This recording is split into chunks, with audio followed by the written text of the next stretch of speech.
সম্প্রতি বর্তমানকালের আলোচিত ও সমালোচিত অনলাইন অ্যাক্টিভিস্ট পিনাকি ভট্টাচার্য বিএনপিকে উদ্দেশ্য করে একটি পোস্ট লিখেছে। চলুন দেখে নেই তিনি পোস্টটিতে কি লিখেছেন এবং নেটিজেনরা কি মন্তব্য করেছে পোস্টটিতে। যেদিন খালেদা জিয়াকে ঘর থেকে বের করে দেওয়া হলো, সেদিন বিএনপি কী করেছিল? যেদিন শহীদ সালাউদ্দিন কাদের চৌধুরীকে হত্যা করা হলো, সেদিন বিএনপির অবস্থান কী ছিল? যেদিন জামাত নেতাদের ফাঁসি দেওয়া হলো, সেদিন বিএনপি কী করেছিল? যেদিন ইলিয়াস আলী কিংবা চৌধুরী আলম গুম হলো, সেই দিন বিএনপি কী করেছিল? বেগম জিয়ার বাসার সামনে থেকে বালির ট্রাক সরানোর সময় বিএনপি কী পদক্ষেপ নিয়েছিল? সব প্রশ্নের উত্তর একটাই, ঘোড়ার ডিম। এ প্রজন্ম নিজের জীবন বাজি রেখে গণ অভ্যুত্থান করেছে। কে কাকে বাঁচাবে সেই ভয় দেখানোর দিন শেষ ভাইজানেরা। ভারতীয় আধিপত্যবাদ ও নিজেদের ক্ষমতার প্রশ্নে আমরা কাউকে নেতৃত্বের আসনে বসাইনি। মানুষ নিজেদের হিস্সা বুঝে নেবে।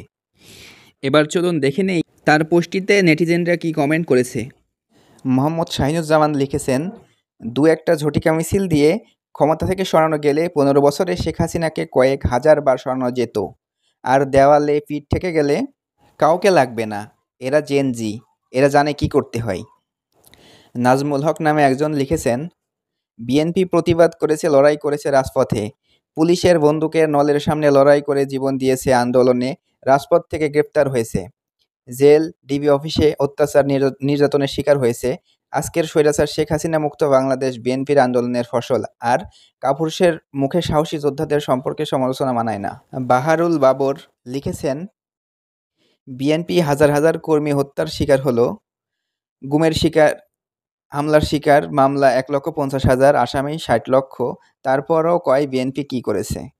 এমডি খোরশেদ আলম লিখেছেন, জামাত নেতাদের ফাঁসির দাবিতে তুমি নিজে শাহবাগে আন্দোলন করেছ।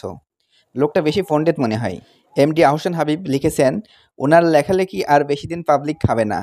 ওই দিন বালুর ট্রাক নিয়ে যা হয়েছে এদেশের মানুষ জানে, বলে দিতে হবে না।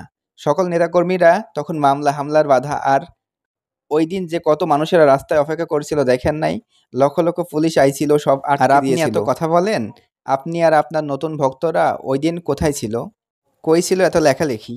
তখন তো লেখালেখিতে বিএনপি ছাড়া অন্য কিছু ছিল না, ভুয়া। কে এম কামাল লিখেছেন, যেদিন সাকা চৌধুরী ও জামাতের নেতাদের ফাঁসি দিছিল, সেদিন আপনি গণজাগরণ মঞ্চের নামে তাদের ফাঁসি দেওয়ার পক্ষে যুক্তি উৎপাদন করেছেন। বিএনপি তখন কি করেছে সেটা জাতি জানে।